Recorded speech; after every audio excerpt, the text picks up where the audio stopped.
علیکم۔ آج اکتوبر کی 30 تاریخ ہے اور ربیع الاول کی 13 تاریخ ہے۔ جمعہ کا دن ہے، سپہر کے 4:30 ہو رہے ہیں۔ موسم آج سارا دن بہت اچھا رہا، بڑی اچھی نکھری ہوئی کھلکھلاتی دھوپ تھی۔ آج آپ کے لیے جو کتاب لے کر ہم حاضر ہیں وہ آب گم ہے، مشتاق احمد یوسفی کی، اور اس سے جو مضمون ہے وہ ہے میر تقی میر کراچی میں۔ پہلی نظر میں انہوں نے کراچی اور کراچی نے ان کو مسترد کر دیا۔ اٹھتے بیٹھتے کراچی میں کیڑے ڈالتے۔ شکایت کا انداز کچھ یوں ہوتا: حضرت یہ مچھر ہیں یا مگر مچھر؟ کراچی کا مچھر DTT سے بھی نہیں مرتا، صرف قوالوں کی تالیوں سے مرتا ہے، یا غلطی سے کسی شاعر کو کاٹ لے تو باولا ہو کر بے اولاد مرتا ہے۔ نمرود مردود کی موت ناک میں مچھر گھسنے سے واقع ہوئی تھی۔ کراچی کے مچھروں کا شجر نسب کئی نمرودوں کے واسطے سے اسی مچھر سے جا ملتا ہے۔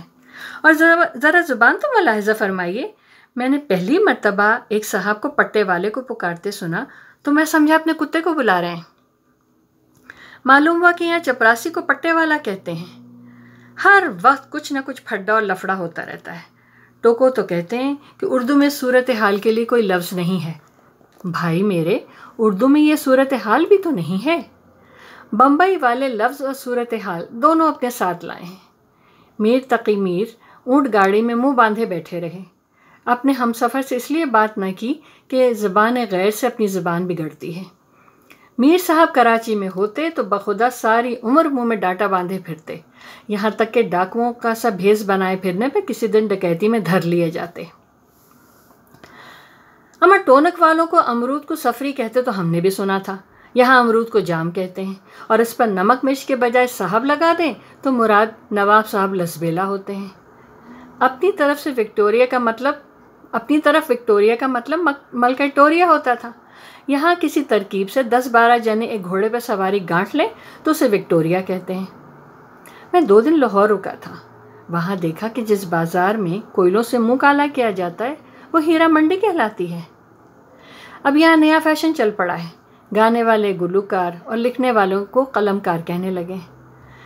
میاں ہمارے وقتوں میں تو صرف نیکوکار اور بدکار ہوا کرتے تھے، قلم اور گلے سے یہ کام نہیں لیا جاتا تھا۔